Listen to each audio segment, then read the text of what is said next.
My name is Vixen, I'm 28 years old, and the engagement party was supposed to be the happiest night of my life. Dinner was served, the wine flowed, and the room filled with warmth. Then my mother picked up the microphone, smiled at the room, and said one sentence that made the entire hall go silent. Of course, she dropped out of medical school and couldn't keep her first marriage together either. But here we are. My face didn't move, but my fiancé, Daniel, stepped forward, took the microphone gently from her hand, and said four words that made my mother's wine glass slip from her fingers. Should I tell them why you really pulled her out? If you truly love and appreciate your parents, take just 1 second to subscribe to this channel. It means a lot to us. And before you go, tell me in the comments, which country are you watching from? Daniel had proposed 3 weeks earlier on a rooftop, fairy lights strung across the railing, my favorite song playing from his phone. I said yes before he even finished the sentence. After everything I'd been through, the grief, the confusion, the years of quietly rebuilding myself, I finally felt like I was standing on solid ground. The venue was a banquet hall my parents insisted on booking. My mother took charge of the guest list, the catering, the seating. At the time, I thought it was love. I was wrong. Daniel stood beside me at the entrance, greeting guests, his hand warm on the small of my back.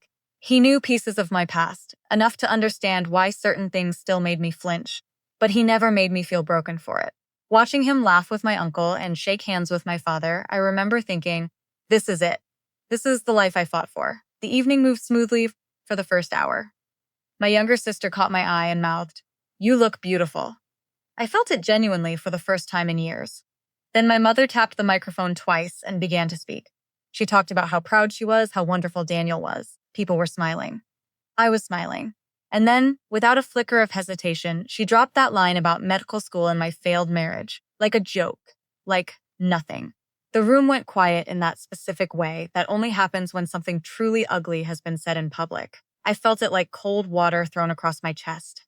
My father stood up, ready to smooth it over the way he always did. But Daniel was faster, and what he said next, nobody in that room ever expected. He took the microphone from my mother's hand and looked at her directly. Should I tell them why you really pulled her out? My mother's glass slipped and rolled across the floor, leaving a dark stain on the cream carpet. Nobody moved to pick it up.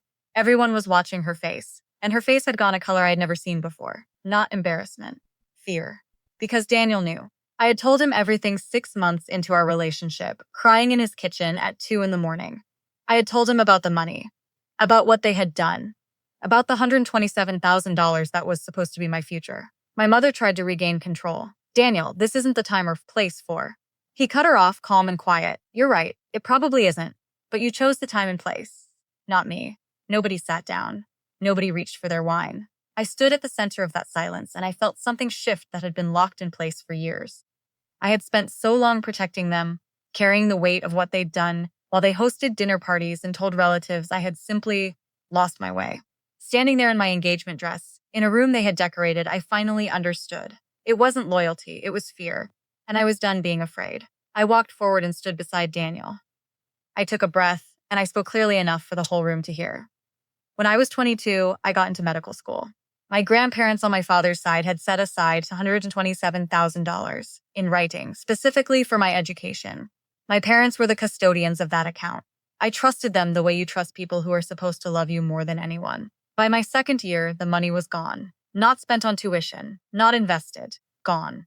My mother had been quietly moving funds for nearly 3 years into accounts I didn't know existed, funding a lifestyle that had started costing more than my father's income could support. A second property, renovations, trips, the kind of spending that looks like success from the outside and theft from the inside, because that's exactly what it was. When I found out, I confronted them privately. My mother cried. My father apologized the way men apologize when they're sorry about being caught, not about what they did. They begged me to keep it quiet. They said it would destroy the family. They promised to pay it back. I was 23, and I still needed them to love me, so I agreed. I left medical school with no funding and too much shame to explain why. My mother told everyone I hadn't been able to handle the pressure. She says it so often, I think she started believing it herself. My first marriage collapsed 2 years later under the weight of a secret I carried alone. Nobody knew why. My mother had a story for that too.